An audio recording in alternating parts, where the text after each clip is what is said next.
आप देख रहे हैं देश का सर्वश्रेष्ठ डिबेट शो टक्कर। कोरोना के दौर में आज हम बात करेंगे बंगाल की, जहां दंगों की आड़ में हिंदुओं को घर छोड़ने पर मजबूर किया जा रहा है। उनके घर जलाए जा रहे हैं, दुकानों में आग लगाई जा रही है। लेकिन बड़ा सवाल यह है कि ममता दीदी के राज में दंगों की आग में घी डालने का काम किसकी शह पर हो रहा है? बम फोड़े गए। आज इसी मुद्दे पर होगी जोरदार टक्कर। आंखें खोलने वाला खुलासा है, जरूर देखिए और अपनी राय ट्विटर पर जरूर दीजिए।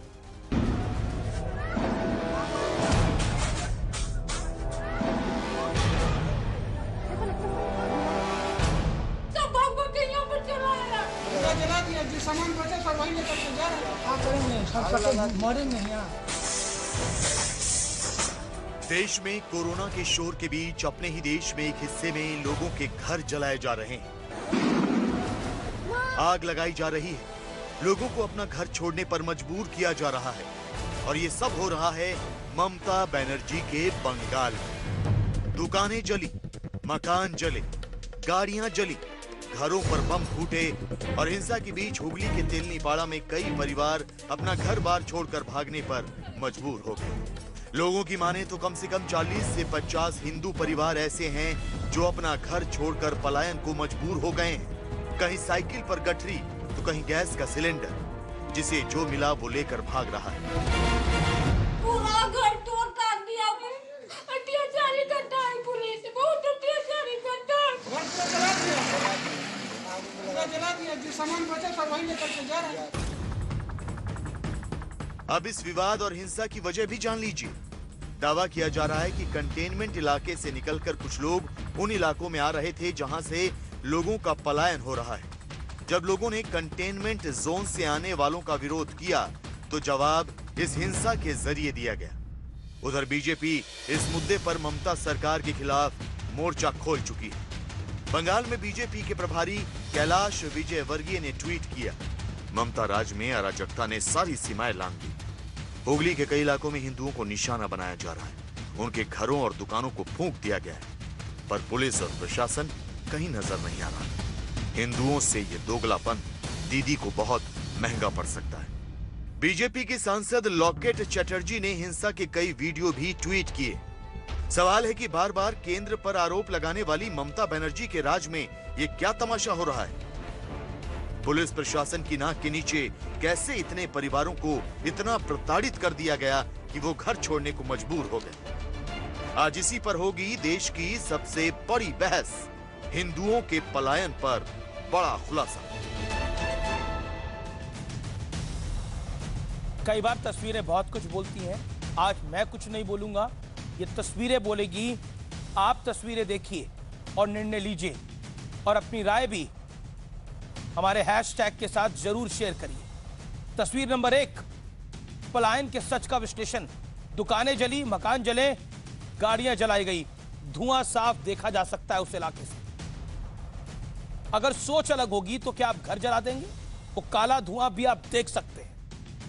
आप देखिए इतना काला धुआं है कि आसमान में साफ देखा जा सकता है।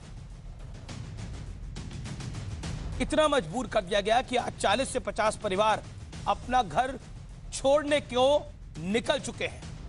ये एक और वीडियो आप देखिए किस तरह से, ये वीडियो थोड़ा डार्क है, आप देखिए किस तरह से लोगों को परेशान किया जा रहा है। रात के अंधेरे के अंदर ये विजुअल आप देखिए, डंडे हाथों में है लोगों के। इसीलिए मैंने बोला आज मैं कुछ नहीं बोलूंगा, ये तस्वीरें बोलेंगी। और इस देश की सेकुलर जमात सुने कि लोग साइकिल से पलायन कर रहे हैं। 50 परिवार,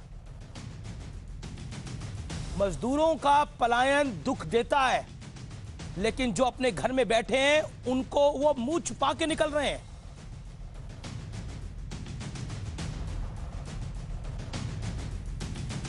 अगर शर्म से भी कोई बड़ी चीज हो तो वो इस देश की सेकुलर जमात को आनी चाहिए। 1990 में खामोश बैठे हुए रहे थे लोग। 4 लाख कश्मीरी पंडितों को विस्थापित कर दिया गया था, आज 50 परिवारों को विस्थापित कर दिया गया है। आशिका सिंह मेरे साथ इस समय जुड़ी हुई हैं, हमारी संवाददाता, मुझे लगता है रिपोर्टर ग्राउंड जीरो पर है तो पहले उससे जानकारी लेनी चाहिए। आशिका, बताइए क्या हुआ था उस दिन, रविवार को बम फटे थे, क्या हुआ था, सब कुछ बताइए डिटेल में। सिर्फ रविवार नहीं, ये पिछले 4 दिनों से लगातार हिंसा की आग जो है हुगली में जल रही है। रविवार को ये शुरुआत जो हुई वो ऐसे हुई कि कंटेनमेंट जोन के कुछ लोग दूसरे इलाकों में घूम रहे थे जिन्हें रोका गया। जब ये बवाल शुरू हो गया, हिंसा ऐसी भड़की कि बम फूटे, लगातार तीसरे दिन तक बम फूटे। वहां पर पुलिस के आला अधिकारी पहुंचे, रात को एडीजी लॉ एंड ऑर्डर भी पहुंचे, कमिश्नर ऑफ पुलिस भी पहुंचे। बावजूद इसके अगले दिन फिर हिंसा की आग भड़की। कल रात भी वहां से हिंसा की खबरें आई हैं। हुगली के दूसरे इलाकों में भी ये जो हिंसा की आग है वो भड़क चुकी है अमीश जी। इसके बाद ये महिलाएं, तस्वीर में जो देखा जा सकता है, महिलाएं अपना घर छोड़ करके भाग चुकी हैं। इनको ये नहीं पता है कि बच्चे का पिता कहाँ है, परिवार के दूसरे लोग कहाँ हैं। किसी तरह से अपनी जान बचा करके जो भी बचा हुआ सामान उनके हाथ आया लेकर के, इस समय कोरोना के समय जब घर से बाहर नहीं निकलना है, उस दौर में ये जो मैंने जानकारी को इकट्ठा किया आपके थ्रू, कुछ जानकारी हमारे तक पहुंची, उसके बाद हमारे भी जो बाकी रिपोर्टर्स हैं उन्होंने भी जो जानकारी को भेजा, उस जानकारी के मुताबिक ये कंटेनमेंट जोन में था। ये लोग दूसरी जगह जा रहे थे टॉयलेट को इस्तेमाल करने के लिए। जब वहां पर रोका गया, वहां पर एक समुदाय के लोग रहते हैं, जब वहां पर रोका गया तो दूसरी तरफ से बम चले। बिल्कुल ठीक ऐसा ही हुआ। कंटेनमेंट जोन है जहां से विशेष तौर पर एक इलाका है जहां पर कई 4-5 कोरोना के मामले सामने आ चुके हैं। वहां से लोग निकल करके और दूसरे इलाकों में जा रहे थे, न सिर्फ टॉयलेट इस्तेमाल करने, बाकायदा वहां पर घूम फिर रहे थे, लॉकडाउन तोड़ रहे थे। जब वहां के लोगों ने वहां पर बांस का बैरिकेड लगाया, तब ये बवाल शुरू हुआ। किसी इलाके में इतने अगर बम निकल के आएंगे, ये तो राज्य सरकार की जिम्मेदारी बनती है। कौन से बम थे ये, पेट्रोल पंप या दूसरे बम? ये देसी क्रूड बॉम्ब्स थे। ये कहना गलत नहीं होगा कि पश्चिम बंगाल में तो ये लघु उद्योग बन चुका है। घर घर में ये क्रूड बॉम्ब जो देसी बॉम्ब है वो मिलता है। इतनी भारी संख्या में फोड़े गए हैं, घरों में तोड़फोड़ हुई है, घरों को बम डालकर जला दिया गया है। जो लोग वहां पर कई घायल हुए हैं उनकी तो कोई गिनती ही नहीं है। और पुलिस जो है फिलहाल वहां पर हालांकि परिस्थिति पर काबू पाया हुआ है, लेकिन लगातार रविवार की रात ये हिंसा शुरू हुई, उसके बावजूद लगातार 3-4 दिन तक ये हिंसा की आग वहां पर जलती ही रही। अमीश जी, आशिका बहुत बहुत शुक्रिया आपका इस जानकारी तक, बहुत इंपॉर्टेंट जानकारी तक पहुंचाने के लिए। और अपना ध्यान रखिएगा।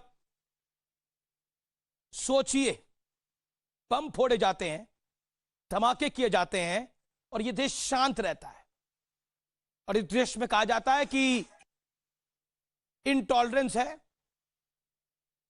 कुछ मत बोलिए, चुप रहिए। इस बात को अगर आप करेंगे, बोलेंगे, ये पलायन हो रहा तो आप पे आरोप लगेगा कि आप हिंदू मुसलमान कर रहे हैं इस देश के अंदर। अभी इस डिबेट के अंदर ही होगा कि कुछ लोग आरोप लगाएंगे कि हिंदू मुसलमान कर रहे हैं, आपको मजदूरों की बात करनी चाहिए थी, कुछ लोग ज्ञान देंगे। लेकिन मैं सबसे पहले शादाब आपके पास आता हूं, तस्लीम रहमानी आपके पास आता हूं।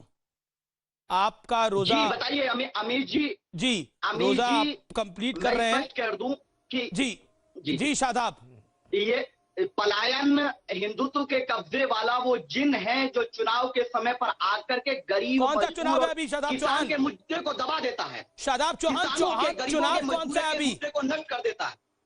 चुनाव कौन सा है अभी? चुनाव कौन सा है अभी? पश्चिम बंगाल में अगले 1.5 साल में कोई चुनाव नहीं है। ये कैराना में जब ये जिन निकला था पूरी तरीके से झूठ साबित हुआ। आपके सामने हमारा रिपोर्टर बता रहा है बम फोड़े गए, तुम्हारे घर पे अगर बम फोड़ दिया जाएगा उसके बाद बोलेगा चुनावों का जिन। अगर कोई राजनीतिकरण करेगा तो भी गलत है। उस दुखद घटना का राजनीतिकरण चुनाव की वजह से हो रहा, अभी और होगा। जब तक बंगाल में चुनाव चलेंगे ये हिंसा कराई जाएगी, क्योंकि मतलब लोगों के घर जलाए जा रहे हैं और तुम लोग ये कह रहे हो कि ये तो होता रहेगा, इसकी आवाज भी ना कोई उठाए। काला धुआं तुम्हें दिखाई नहीं देता, परिवार तुम्हें दिखाई नहीं देते, शर्म आनी चाहिए बात कहते हुए तुम्हें। फिक्र नहीं है, 50 करोड़ लोगों की फिक्र नहीं है। जो लोग मजदूर गरीब किसानों को मुद्दे को दबाने के लिए चिन्ह उठाया जाता है, चुनावी फायदे के लिए। तो इसका मतलब है कि बम फोड़ के किसी का घर जला दोगे?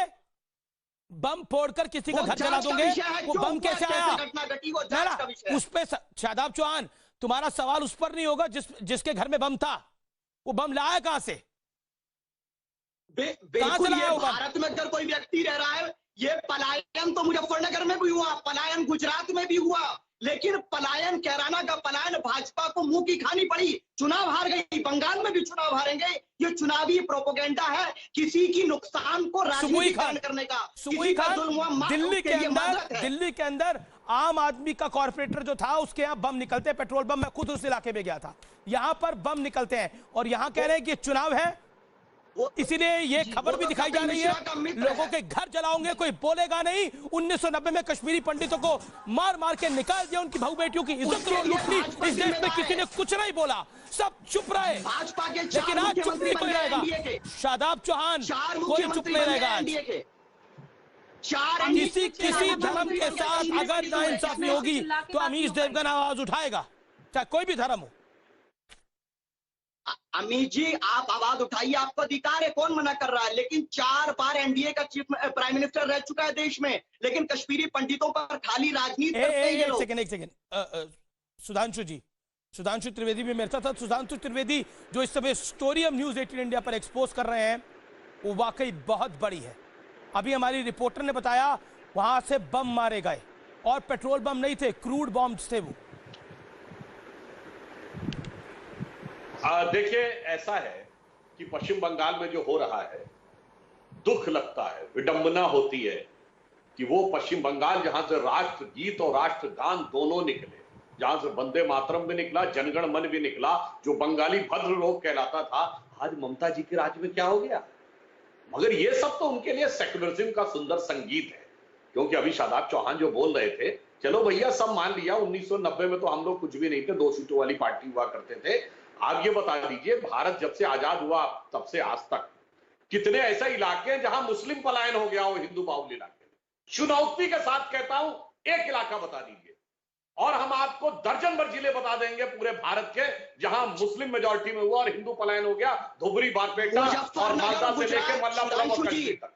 दीजिए जवाब। सुधांशु जी, कोई चुनाव से मतलब नहीं है, 70 साल में 70 चुनाव हो गए। जवाब दीजिए, एक जिला बताइए जहां हिंदू बाहुल्य और मुस्लिम पलायन हुआ हो, जहां मुस्लिम जनसंख्या कम हो गई हो। एक जिला बताइए, चुनौती के साथ कहता हूं, पूरे भारत के 700 जिलों में एक जिला बताइए जहां मुस्लिम पॉपुलेशन 47 साल तक कम हुई हो।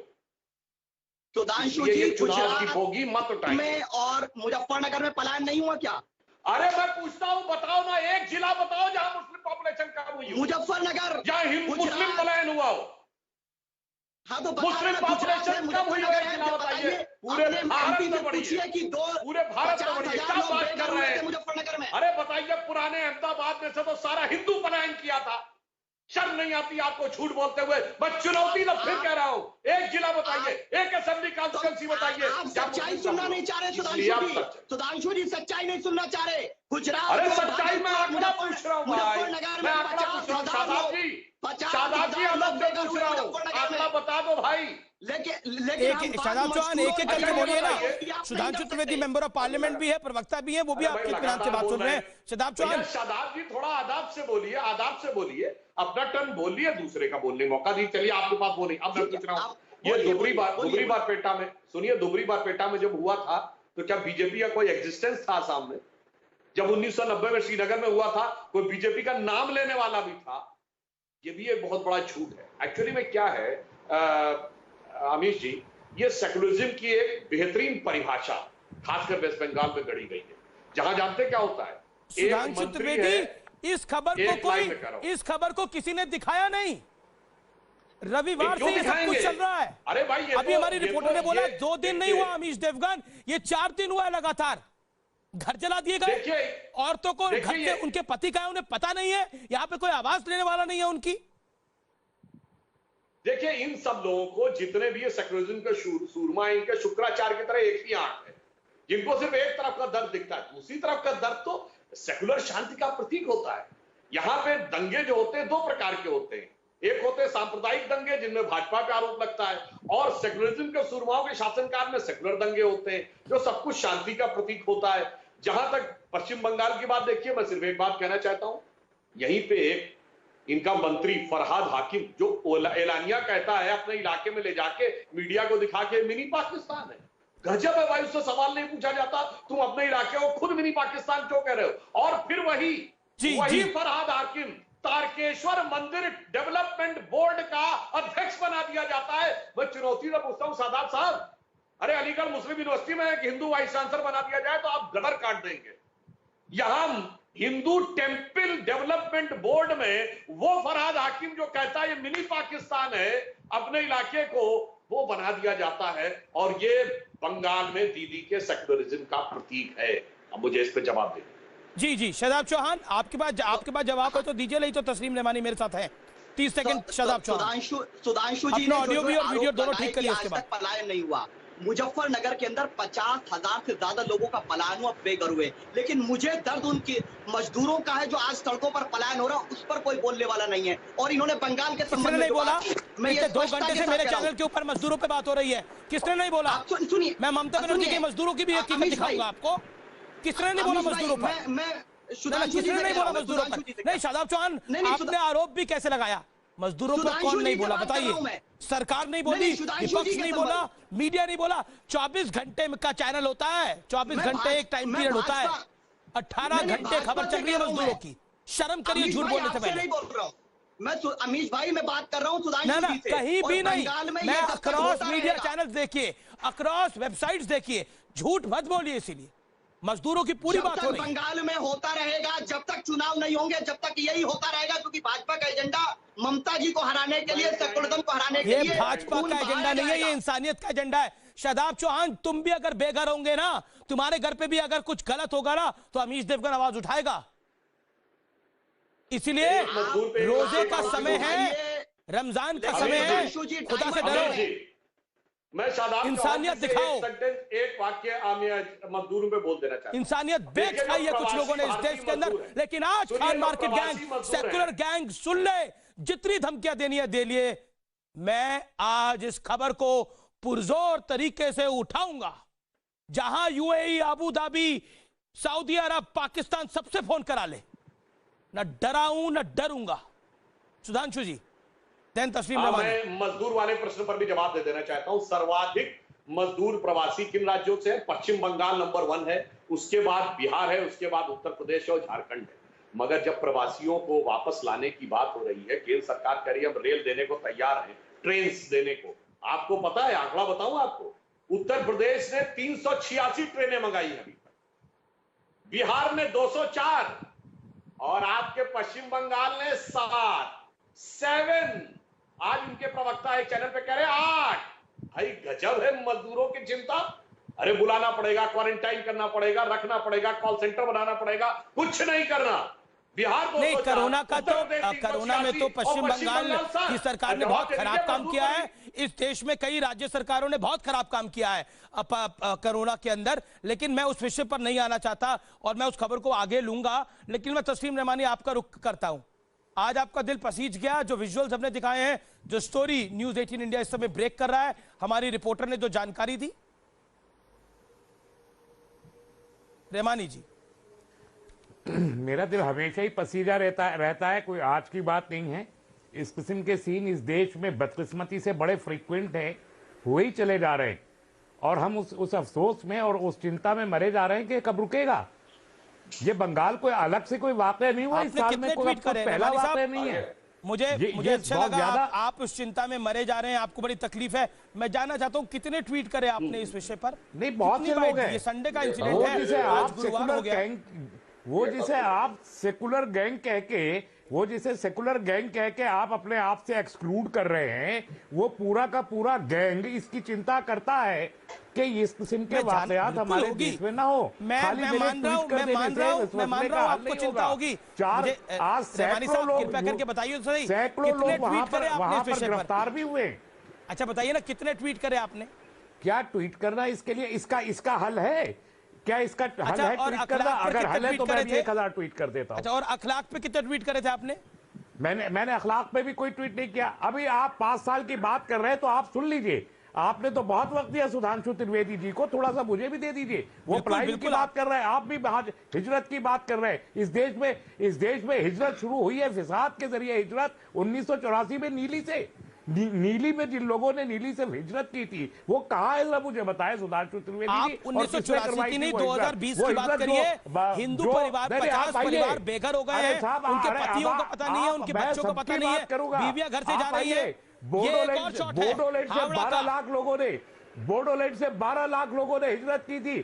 तेलंगाना में एक सेकंड बोडोलैंड में क्या हुआ अभी वो विषय नहीं है। जिस दिन बोडोलैंड विषय होगा उस दिन बोलेगा ना रहमानी साहब। ना ना ना ना ना ना रहमानी साहब, हुबली के तेलनी बाड़ा में जो हुआ वो क्या कहेंगे? कहां से बम आए? ये बम कहां से आए? ये बम कहां से बन जाते हैं? नहीं मुझे अच्छा नहीं, वहां दिल्ली में भी बम बन गए थे। आप 2020 की दिल्ली में बम बन गए थे। आप 2020 की बात करना चाहते हैं? घरों पर बताइए मुस्तफाबाद जाएगी, बम फोड़े जाएंगे। मुस्तफाबाद में जिनकी वजह से हिजरत की, मुस्तफाबाद में जिन लोगों की वजह से हिजरत की 2020 में, वहां भी बम फूटे नहीं? वहां भी सिलेंडर को ऊपर फेंक के गोली चला के बम बना के उसको फोड़ा गया है। वहां भी मकान और दुकानें सब जलाई गई हैं। वहां भी 50 से ज्यादा लोग कत्ल हुए। और वहां पर आज भी गैर मासूम लोगों को गिरफ्तार करके सैकड़ों लोगों को जेल में डाल रखा है। आप कभी जाके देख पाएंगे? आपको एक टायर दिखाई देता है। कितने सिलेक्टिव है आप, कितने सिलेक्टिव है? आपको कितने गैर मासूम लड़के चाहिए जो मैं आपको दिखाऊं जो वहां जेलों में बंद है? आप नहीं बोल पाएंगे, इसलिए कि ये पॉलिटिकल राइट है। और पॉलिटिकल राइट है, लोग मरते हैं, मकान जलते हैं, पलायन करना पड़ता है। बदकिस्मती है, हम उसको टॉलरेट नहीं कर सकते, चाहे ममता बनर्जी हो, केजरीवाल हो, अपनी जैश अवस्थी बंगाल पर जो इस समय हिंदू पलायन पर जो हम बड़ा खुलासा दिखा रहे हैं, जो हमारे रिपोर्टर ने जानकारी दी, व्हाट इज योर टेक? तस्लीम अहमद रहमानी, सुन लो, इस देश की हकीकत ये है, इस देश का यथार्थ ये कि अगर एक मुस्लिम को एक अपार्टमेंट में अगर एक फ्लैट किराए पर नहीं मिलता तो यहां से लेकर न्यूयॉर्क टाइम्स तक और गल्फ टाइम्स तक की खबर छपती है। और आप कह रहे हैं कि यहां मुस्लिम, यहां पर यह कह दिया गया कि मुस्लिमों का जेनोसाइड हो रहा है। आपको शर्म नहीं आ रही? कोई सा एक तरीका बता दीजिए जो हिंदू को और हिंदुओं ने मारा हो। आपको मालूम है नीरज प्रजापति कौन था? कौन था नीरज प्रजापति? नीरज प्रजापति कौन था? बताओ मुझे, नीरज प्रजापति कौन था? मुझे बताओ नीरज प्रजापति कौन था? आप बात कीजिए। नीरज प्रजापति बताओ कौन था? अमीश पूछे इनसे, नीरज प्रजापति कौन था बताओ? आप कहिए। आपको अखलाक का नाम याद है? आपको तरवेज का नाम याद है? आपको जुनैद का नाम याद है? आपको पहलू खान का नाम याद है? मैं आपको 94 लोगों की लिस्ट देता हूँ। 94 लोगों की लिस्ट दूंगा मैं आपको। आप अमीश देवगन के हलक से एक मुसलमान को अगर आवाज नहीं निकलेगी अमीश के, आज जोमेटो का एक आदमी निकलेगी, जोमेटो के एम्प्लॉई से लेने से मना कर दे खाना तो वो इंटरनेशनल न्यूज़। और यहाँ पर हलाल का सर्टिफिकेशन तक जैसे मोहम्मद जमायत हिंद करेगा। एक करके बोलिए। मालूम नहीं था इस देश में कि इस देश में एयर इंडिया में एयरलाइंस में सिर्फ हलाल का खाना मिलता है, झटका नहीं मिलता। बात नहीं है, यह है इस देश का सेकुलरिज्म। इस देश का सेकुलरिज्म है ये। अब अभी नहीं बोलेंगे। अरे बताइए ना, मुझे बताइए ना। हाथ में अरे मुझे बताइए ना। आप बचाते रहे, बचाइए। आप कत्लेआम कर रहे थे ना, आप कर रहे थे। किसने कत्लेआम किया बताओ? आपको तो मैंने कहा नीली में कत्लेआम आरएसएस ने किया, नीली में कत्लेआम आरएसएस ने किया। अरे यहाँ पर एक आदमी को अपार्टमेंट नहीं मिलता, पूरे देश में खबर छपती है। आप कह रहे कत्लेआम हो रहा है, आप पर तो एफआईआर होनी चाहिए। झूठ फैलाने के लिए, झूठ फैलाने के लिए आप पर एफआईआर होनी चाहिए। आपने सिखों का किया, किसने किया सिखों का कत्लेआम? आज तक 35-37 साल हो गए, आपने आदिवासियों 36 साल हो गए, 36 साल सिखों को आज तक न्याय नहीं मिला और आप लोग मिले हुए हैं। 1984 पे मत जाइए। मैं वो विषय महत्वपूर्ण है, सिखों का जो कत्लेआम हुआ, लेकिन इस समय जो विषय है उस पर रहना जरूरी है, इस स्टोरी पर रहना जरूरी है। मेरे साथ दंगे का एक पीड़ित भी जुड़ेगा। एक सेकेंड, ऑडियो डाउन करिए सारे, ऑडियोज डाउन करिए। देखिए मैं बार बार बोल रहा हूं, इस स्टोरी को 1984 में मत लेके जाइए, बाकी किसी जगह और मत लेके जाइए, क्योंकि इस समय महत्वपूर्ण है। ये 50 परिवार सड़क पर है। मेरी चिंता इस समय यह है कि ये 50 परिवार के इनके परिवार के सदस्य नहीं मिल रहे हैं। पिछले 4 दिन से वहां तांडव चल रहा है, नेशनल मीडिया शांत है। कोई इस खबर को नहीं दिखा रहा, लेकिन बोलना पड़ेगा इनके लिए। इन मासूमों के लिए अगर नहीं कोई बोलेगा तो वो इंसानियत का तकाजा नहीं है। पश्चिम बंगाल से ये बहुत बड़ी खबर है। मैं सीधा रुख कर सकता हूं, मेरे साथ इस चर्चा में खालिद इबादुल्ला है, टीएमसी के है। खालिद इबादुल्ला साहब, क्या हो रहा है ये सब कुछ? अगर आप सेकुलरिज्म को फॉलो भी करते हैं तो हिंदू परिवारों को घर से निकालिएगा और बम फुड़वाइएगा, ये तरीका है? जो नहीं हो रहा है वो आप दिखा रहे हैं और आपके लोग बिल्कुल नहीं, वहां परिवार बेघर हुए हैं। मैं भारतीय जनता पार्टी के लोगों को सीधे रूप से मैं इसका क्लेम बैठाना चाहता हूं कि आज बंगाल में मैं रहता हूं, बंगाल के कोई ऐसा तेलनीपाड़ा में 50 घरों का खबर सबूत के साथ दिखा रहे हैं, तस्वीरें दिखा रहे हैं। हमारी संवाददाता अंशिका सिंह ने बताया 4 दिनों से हो रहा है, वहां पे बम फटे हैं। अमित जी मेरी बात सुन ले, भारतीय जनता पार्टी का ये वेबसाइट और आपके ये मीडिया वालों लोग ने ही इसको कह रहे। आज बंगाल की कोई भी मीडिया यहाँ पे कभी नहीं दिखा रही है। ये कहां से आ गया आपका मीडिया? ये कहां से आ गया प्लान? क्यों नहीं आएगा मीडिया? मैं आपसे कहूंगा मीडिया जहां पे एफआईआर करोगे आप? मीडिया क्यों नहीं आएगा? मीडिया खबर को दिखाएगा, आर पार को दिखाएगा, अमीश देवगन तो दिखाएगा खबर को। मीडिया आएगा दिखाने के लिए, आप छुपाना चाहते हैं इस मामले को। नहीं दिखा रहा, आपको पता चल गया। बंगाल में हम लोग रहते हैं, पता नहीं कहां से आपको प्लान का यह बात आपको मिल गया। मैं कहना चाहूंगा जहां पे राइट, जहां पे दंगा फसाद होना शुरू हो जाता है। खालिद अब्दुल्ला, क्या तेलनीपाड़ा में ये घटना नहीं हुई? मैं बिल्कुल कह रहा हूं घटना हुई और दंगा फसाद हो रही है। उसी के वजह कर मैं समझता हूं कि सेकुंड ब्रिज और एक कुली एक जगह है, वहां से कई सैकड़ों मुसलमान वहां से आके, ऐसा नहीं कि उन लोगों को भगाया गया, उन लोग देखे कि सुरक्षित असुरक्षित वहां पे हिंदू इलाका में। अच्छा, बम चले नहीं चले? उसी तरह से बम कौन सी आबादी पर चले? एक सेकंड एक करके बात करते हैं ना। लोगों को आपने बोला ये आप गलत दिखा रहे हैं। फैक्ट आपने अभी माना ये घटना हुई। अब रुकिए। अच्छा, बम कौन सी आबादी पे फेंका गया?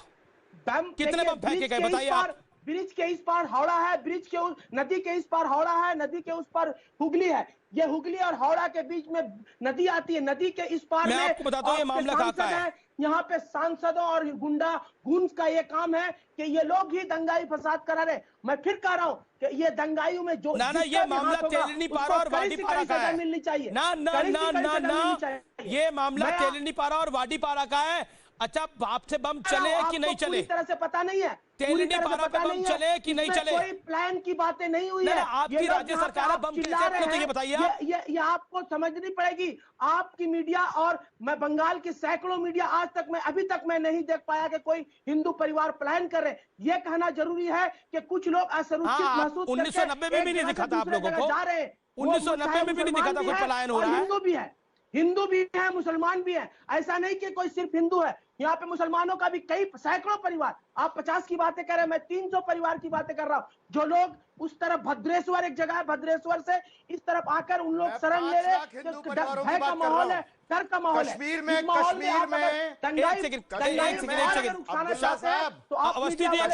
रहमानी साहब, एक सेकंड मेरे साथ सुबोई खान भी है। सुबोई खान, दिखाई नहीं देता किसी को? अभी हमारी रिपोर्टर ने बोला वहां से बम फोड़े गए, वो दिखाई नहीं दे रहा। पहले तो पूछना चाहिए राज्य सरकार से वो बम कहां से आए। आप किसी घर पे बम फोड़ देंगे? आप बम पूछिए कौन फोड़ा? दंगाइयों का काम ही है दंगा लगाना। आपसे नहीं पूछा, सुबोई खान नाम नहीं है आपका, चुपचाप सुन लीजिए। अमीश, सबसे पहले तो आपको न्यूज 18 को बहुत मैं कांग्रेचुलेट करना चाहती हूँ कि आपने बहुत अहम मसले पे आज ये डिबेट रखी है। आप बंगाल की बात कर रहे हैं, मैं बंगाल की बात करती हूँ। मैं पिछले 1 साल में अमीश 2 बार बंगाल गई हूँ। मैं आपको बताती हूँ कि वहाँ पे ममता बनर्जी अपनी राजनीति चलाने के लिए हिंदुओं के साथ अत्याचार करने की पराकाष्ठा कैसे करती है। बंगाल में हेलमेट लगाने से लेकर सीट बेल्ट लगाने तक का कानून सिर्फ हिंदुओं पे अप्लाई होता है। वहाँ पे मटियाबुर्ज नाम की जगह मेयर वहां के खुल्ला प्रेस कॉन्फ्रेंस में उसको इंटरनेशनल जर्नलिस्ट के सामने मिनी पाकिस्तान कहते हैं। एक कॉन्स्टिट्यूंसी में हिंदुओं को वोट नहीं देने दिया जाता है। पलायन बंगाल में पहली बार नहीं हुआ है, वहां पे ऐसे बहुत सारे मिनी पाकिस्तान बने हुए हैं जहां पे आए दिन हिंदुओं का पलायन होता रहता है। कोलकाता शहर का नाम जिस कालीघाट मंदिर में है, आप उस कालीघाट मंदिर की स्थिति जाकर देखिए और वहाँ पे हज हाउस देखिए। ऐसे हज हाउस बने हुए जैसे आप किसी गल्फ कंट्री में आ गए हो, किसी खाड़ी देश में आ गए हो। दुर्गा पंडाल में वो अजानें करवाते हैं। उतर जाएगा। अरे आप बीच में मत बोलिए, मैंने जो भी बात बोली है उसी एक भी बात को आप गलत करिए। अमीश, बंगाल के अंदर मंदिर के पंडित हो या आश्रम के स्वामी हो, हिंदुत्व का नाम लेने से डरते हैं। हम लोगों को ये समझना चाहिए कि कश्मीर में 1990 में कश्मीरी पंडितों का पलायन रातों रात नहीं हो गया था। ऐसे ही माहौल बनता है। ऐसे बहुत सारे जिन्नास हमारे देश की कई स्टेट्स में बैठे हुए। अमीश, जरूरी नहीं है कि जिन्ना आदमी हो, जिन्ना औरत भी हो सकती है। ममता बनर्जी ने बंगाल का वही हाल कर रखा है जो हाल कुछ टाइम पहले कश्मीर का हुआ था।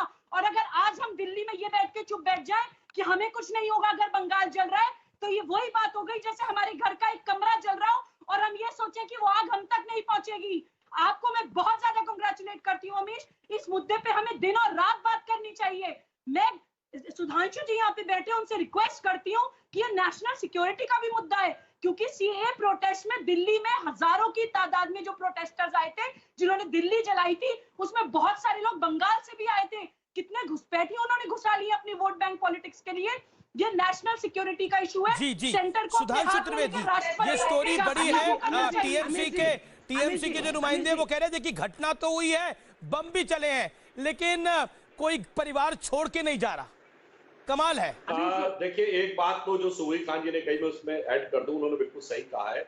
यहाँ नेशनल सिक्योरिटी का इशू आज हम अपनी सरकार के जमाने में नहीं कर रहे। जब जयपुर के बम ब्लास्ट हुए थे और जो मुंबई में आजाद मैदान की घटना हुई थी, दोनों में बांग्लादेशी घुसपैठे पाए गए थे, तो वो बंगाल से ही गए थे। और दूसरी बात जो हमारे टीएमसी के प्रतिनिधि कह रहे हैं कि पलायन तो हो रहा, मगर ऐसा कुछ दिख नहीं रहा, वो तो केवल कुछ परिवार गए, इनको नहीं दिख रहा। इसीलिए पश्चिम बंगाल के 3 जिले मुर्शिदाबाद, मालदा और उत्तर दिनाजपुर अपने आप मुस्लिम बाहुल्य हो गए, क्योंकि दिखाई थोड़ी पड़ा। रातों रात पैदा होते रहे, शांति से सब कुछ होता रहा और होते होते 3 इलाके मुस्लिम बाहुल्य हो गए। क्या आजादी के समय मुस्लिम बाहुल्य थे?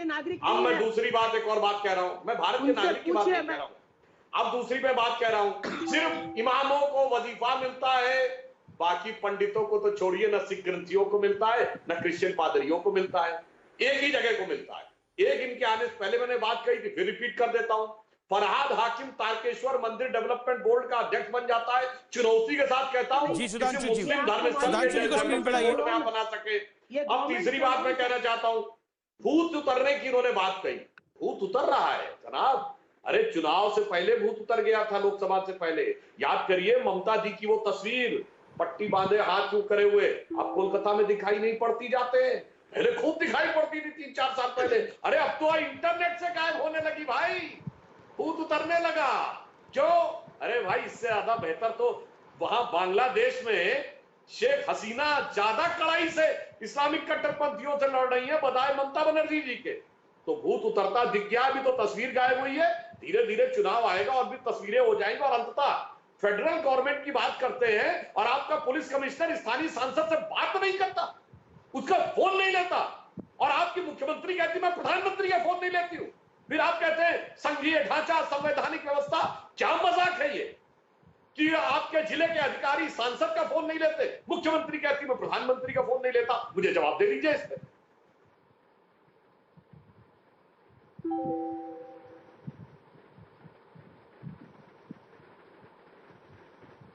तस्लीम रहमानी, एक सेकंड, खालिद अब्दुल्ला जवाब देना चाहते हैं। खालिद जी बोलिए, 40 सेकंड बोलिए, फिर तस्लीम रहमानी। मैं पहले भी कहा कि ये भारतीय जनता पार्टी का सिर्फ भूख, सत्ता और पैसा का है। वो आपने देखा कि सोशल मीडिया में हाई कोर्ट का जज क्या कह रहा था कि भारतीय जनता पार्टी और अमित शाह, नरेंद्र मोदी का एक ही भूख है, वो पैसा और सत्ता। किस तरह से ग्रहण किया जा सकता है, किस तरह से छीना जा सकता है, ये लोग कोलकाता हाई कोर्ट ने क्यों फटकार लगाई? मैं तो पूछ रहा हूं, भारतीय जनता पार्टी का सवाल नहीं है, सवाल कोलकाता हाई कोर्ट ने क्या कहा ममता बनर्जी को। मैं हाई कोर्ट के जज का बात कर रहा हूं कि उन्होंने कहा कि भारतीय जनता पार्टी का एक ही मकसद होता है, क्या थी ममता बनर्जी के बारे में? एक ही मकसद है कि पैसा और सत्ता। ये लोग पैसा और सत्ता को ग्रहण करने के लिए, छीनने के लिए, लेने के लिए जो अभी सुधांशु त्रिवेदी ने बातें बोली उनका जवाब दीजिए ना। खालिद अब्दुल्ला, आपको नरेंद्र मोदी से पॉलिटिकल नफरत होगी या अमित शाह से पॉलिटिकल नफरत होगी कि आपके 18 सीटें कैसे आ गई? वो नफरत आप बरकरार रखिए, वो आपका और अमित शाह और प्रधानमंत्री मोदी का मामला। एक सेकंड, लेकिन मुझे ये बताइए ना, ये बम कैसे आए? देश के लोकतंत्र से नफरत है। मुझे प्राइम मिनिस्टर कैसे आए? लोकतंत्र से नफरत है ममता बनर्जी को। करता हूं उनके नीतियों से, भारतीय जनता पार्टी की नीतियों से नफरत करता हूं। आप लोगों को मजदूरों की चिंता नहीं है, उनके लिए आप ट्रेन नहीं भेजेंगे। आप लोगों को अब दंगे की चिंता नहीं है। आप कह रहे हैं हम बिलीव करते हैं, जो हम कर रहे हैं वही सही है। ऐसे कैसे चलेगा? अमित जी, इतिहास उठाकर देख लिए, जब जब दंगा हुआ है तब तब भारतीय जनता पार्टी को ही फायदा होता है। ये तो समझने की जरूरत है। सुधांशु त्रिवेदी, एक सेकंड, सुधांशु त्रिवेदी, क्यों कराता है दंगा? वो कराते हैं जिसकी फायदा के लिए। एक सेकंड, मतलब आप कह रहे हैं कि ये जो बम थे, आपकी लोकल प्रशासन की, पुलिस की कोई जिम्मेदारी नहीं थी? लोगों के घरों में बम फोड़ दिए गए? पुलिस की जिम्मेदारी है, लेकिन मतलब भारतीय जनता पार्टी में बम फोड़ रही है और आप लोग कुछ नहीं कर पा रहे। सख्ती से बरतेगी, देखिएगा। भारतीय जनता पार्टी के सांसदों को तो आप छोड़ नहीं रहे। बीजेपी के अध्यक्ष पे तो पत्थर पड़वा दिए थे आप लोगों ने। मैं फिर कह रहा हूं कि सुधांशु त्रिवेदी, याद है लोकसभा चुनाव की स्थिति आपको? खालिद अब्दुल्ला, मैं तो बंगाल में था। भारत के राजनीतिक इतिहास में सबसे बड़ा बहुमत कब मिला और किस दल को मिला? जरा टीएमसी के समर्थक महोदय को याद दिला दूं। 404 सीटें मिली कांग्रेस को 1984 के दंगे के बाद। सबसे बड़ा दंगे का फायदा मिला तो कांग्रेस पार्टी को, जब 1984 में दंगा करा के 400 सीटें मिली। तो भाजपा को तो 2 सीटें मिली थी। अब बताइए, 1989 भागलपुर दंगा, उसके बाद सत्ता में कौन आया? लालू प्रसाद यादव, सेक्युलरिज्म के सूरमा। एक सेकंड, नॉन स्टॉप नहीं बोल सकते खालिद अब्दुल्ला, ऐसे नहीं हो सकता। खालिद जी, अपने टर्न पे बोलिए, अपने टर्न पे प्लीज अपने टर्न पे बोलिए, अपने टर्न पे बोलिए। अब मैं स्टेप बाय स्टेप जवाब देता हूं। भारत के इतिहास के सबसे भयानक दंगों में से एक 1984 का सिखों के विरुद्ध दंगा वर्ड कहना उसके साथ नाइंसाफी है, वो नरसंहार था। उसके बाद कांग्रेस को 404 सीटें। 1989 भागलपुर, उसके बाद लालू प्रसाद यादव जी की सरकार। 1967 सूरत, उसके बाद गुजरात में कांग्रेस की सरकार। भैया बताते तो चाहिए। 1990 91 पूरा उत्तर प्रदेश जल गया, बिहार जल गया। केंद्र में नरसिम्हा राव की सरकार। कहां का आंकड़ा बोल रहे हैं? 1990 पूरे श्रीनगर से हिंदुओं को भगा दिया गया। किसकी सरकार आई थी? भाजपा सरकार आई थी क्या? अरे बताइए। एक सेकंड, तस्लीम रहमानी। उसके बाद आसाम में जो हुआ, उसके बाद किसकी सरकार? इसीलिए ये झूठ का प्रोपेगेंडा। एक सेकंड, तस्लीम रहमानी, खालिद अब्दुल्ला, शांत रहिए आप। तस्लीम रहमानी आएंगे अब। और तस्लीम रहमानी कहते हैं आप संवैधानिक व्यवस्था का सम्मान करती है। आप देखिए तस्लीम रहमानी, सुधांशु जी, आपको लगता नहीं है ये नाइंसाफी हो रही है? जी आइए। एक अखलाक का विषय होता है तो 1 महीने तक डिस्कस होता है, लेकिन इस विषय को डिस्कस भी क्यों कर रहे हैं? टीएमसी के नुमाइंदे तो ये बोल रहे हैं। गलत तो दोनों है। नहीं, अवाम के साथ तो नाइंसाफी होती रही है, कब नहीं, अब भी हो रही है ना। कल सुभान अंसारी कत्ल हो गया एक लिंचिंग में, आप भी तो कर रहे हैं नाइंसाफी। दूसरा गैर मुस्लिम लड़का आजकल अपनी जिंदगी से जूझ रहा है। सिर्फ बकरी चोरी के शुबे में 2 आदमी मर गए, नाइंसाफी है। 40 आदमी, ये कल्चर पैदा किया है पॉलिटिकल लोगों ने। मैं ये कहता रहा हूं कि इस मुल्क में कम्युनल राइट नहीं हुए, इस मुल्क में पॉलिटिकल राइट हुए, पॉलिटिकल प्रमोशन से हुए, पॉलिटिकल ऑब्जेक्टिव से हुए, पॉलिटिकल टारगेट के साथ हुए। आज तक हो रहे। पूरा का पूरा राम मंदिर का मूवमेंट चला दिया 30 साल तक एक पॉलिटिकल एम्बिशन के साथ में। तो जितना कत्ल इस मुल्क में होता है, चाहे वो आपने रॉयट्स के साथ राम मंदिर जोड़ दिया, या आसाम का कहे या 84 का कहे, वो सारा का सारा सुधांशु त्रिवेदी कुछ कहना चाह रहा है। वायलेंस, ये सुधांशु त्रिवेदी एंड तस्लीम रहमानी, भारतीय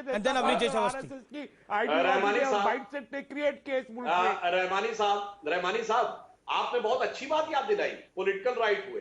भारत के इतिहास में पहली बार किसी पॉलिटिकल पार्टी के द्वारा रॉयट्स का आह्वान कब किया गया? याद है आपको? मोहम्मद अली जिन्ना, 16 अगस्त 1946, यही बंगाल।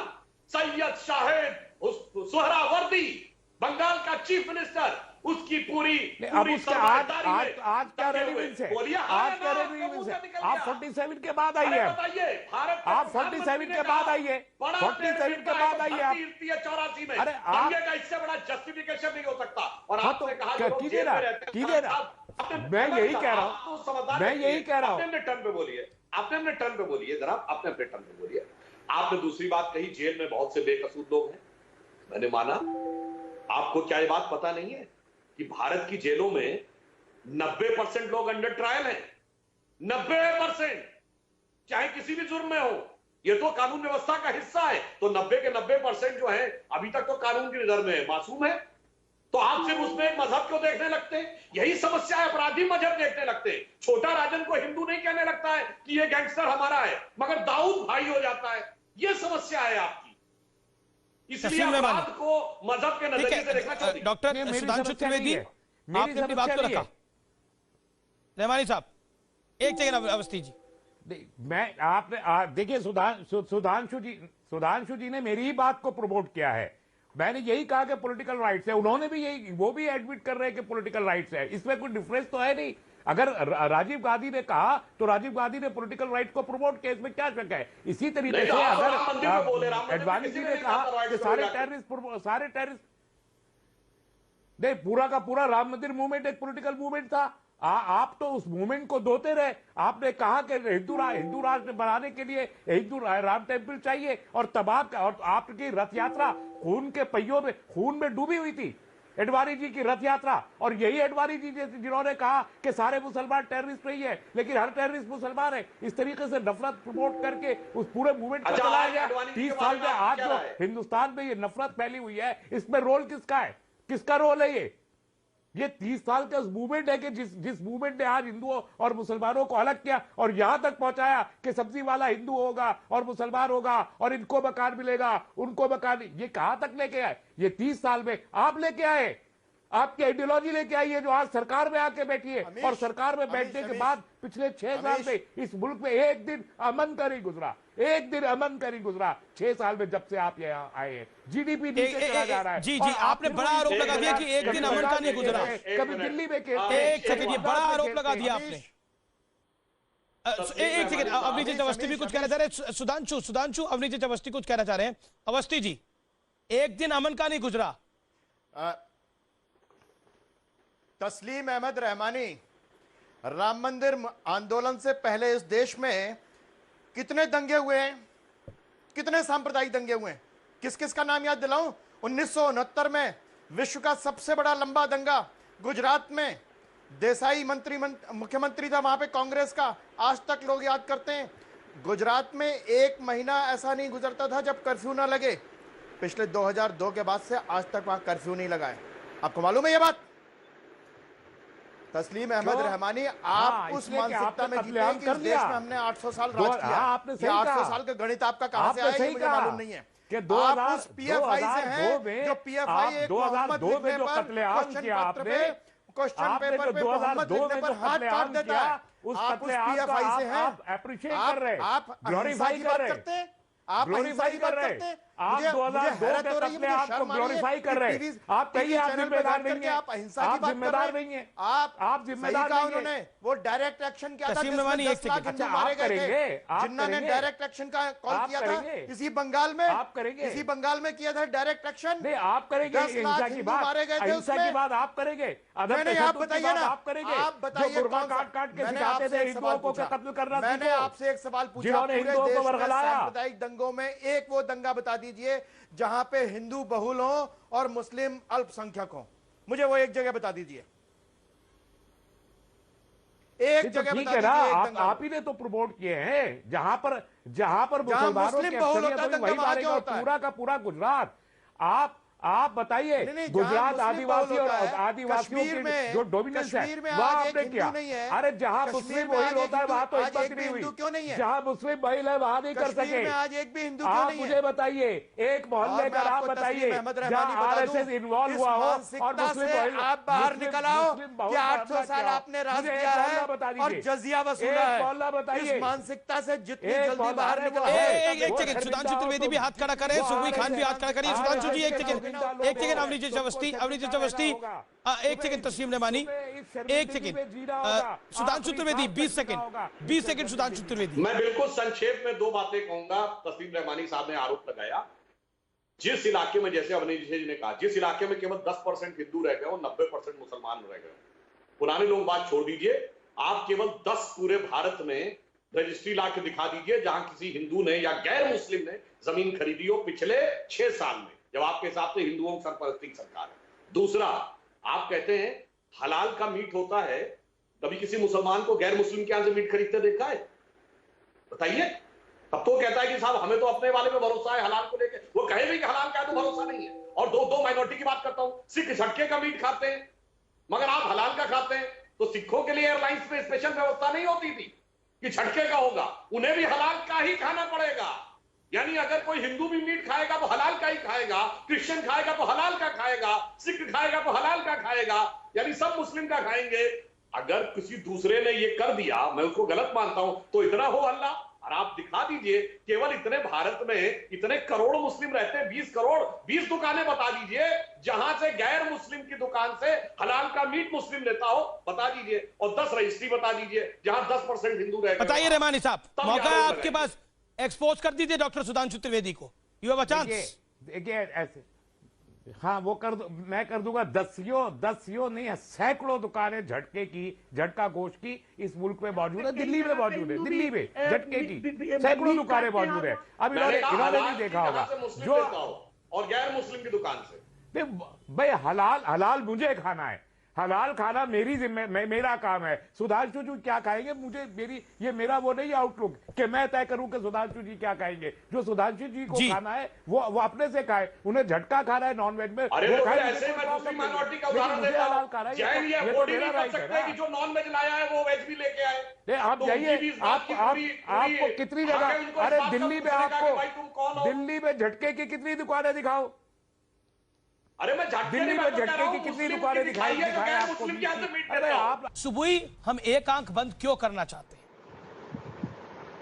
अमीश, एक आंख बंद इसलिए करना चाहते हैं कि वो हमारे एजेंडा को सूट करता है, वो हमारी धर्मांधता को सूट करता है। सच्चाई कई बार कड़वी होती है, लेकिन उसको आंखें खोल के कभी ना कभी तो देखना ही पड़ता है। रहमानी साहब ने एक बात कही कि पिछले 6 साल से हम चैन से क्यों नहीं बैठे। रहमानी साहब, जब तक इंसान को अपनी बॉडी में कैंसर होने का पता नहीं होता है ना, तब तक वो चैन से ही बैठता है। जिस दिन उसको पता चल जाता है कि बॉडी में कैंसर है, उस दिन से उसका चैन खत्म हो जाता है। यही हम लोगों के साथ हुआ है। पिछले 70 साल से हमारा भारत जिस अलगाववाद, कट्टरवाद और आतंकवाद से जूझ रहा था, वो हम लोगों को दिखाई दे गया है, इसलिए हम बेचैन हैं। अब हमने अलगाववादियों को अलगाववादी बोलना शुरू कर दिया है, कट्टरवादी को कट्टरवादी बोलने लगे, आतंकवादी को आतंकवादी बोलने लगे, क्योंकि इस सीक्वेंस में ये चीजें चलती हैं। तभी इस्लामिक स्टेट की डिमांड होती है। तस्लीम रहमानी कुछ कह रहे हैं, एक सेकंड तस्लीम रहमानी को ऑडियो ऑफ करिए। जस्ट 5 सेकंड्स अमीश, जो पाकिस्तान के साथ हुआ हमारे देश में, जो कश्मीर के साथ होने वाला था, जो केरल में हो रहा है, जो बंगाल में हो रहा है, वो देख के हम चैन से नहीं बैठ सकते हैं। ऐसा कैसे तस्लीम रहमानी, आप जो तस्लीम रहमानी, क्या आपको लगता है कि ये चीजें रिपोर्ट नहीं होनी चाहिए? तस्लीम Rahmani, one should not report it. नहीं, रिपोर्ट होनी चाहिए और उसको रोका जाना चाहिए। क्यों नहीं रिपोर्ट होनी चाहिए? जो भी हिंसा है उसकी रिपोर्ट होनी चाहिए। मैं सुबुई की बात को जवाब नहीं दूंगा, वो तो ये कह रही है सारे देश को कैंसर हो गया जब से मोदी जी आए। मैं इनको कहना चाहता हूं, अभी सुधांशु जी कह रहे थे मुसलमान गोश्त नहीं खाते हिंदुओं का। अरे भैया, अल कबीर कौन है? और ये संजीव सोमजी की कंपनी है मुजफ्फरनगर में, अल हबीब, ये किसकी कंपनी है? ये किसकी कंपनी है? ये किसकी? अरे चुप रहिए, अब चुप रहिए, चुप रहो सुबुई, चुप रहो। अब मैं उनकी बात कर रहा हूँ। देखते हुए इलाज ना करें। सुबुई रहमानी साहब को 10 सेकंड दीजिए ना। तस्लीम रहमानी, आप 10 सेकंड लीजिए। Make your point. मैं कह रहा था कि अल हबीब किसकी कंपनी है? अल हबीब किसकी कंपनी है? चलिए, सुधांशु भी कुछ ऐड करना चाह रहे हैं, लेकिन ये बहस बड़ी है। तो फिलहाल CNBC आवाज पर टक्कर में इतना ही, लेकिन कई बार राजधर्म का आपको पालन करना चाहिए। बंगाल की सरकार वो कर नहीं रही।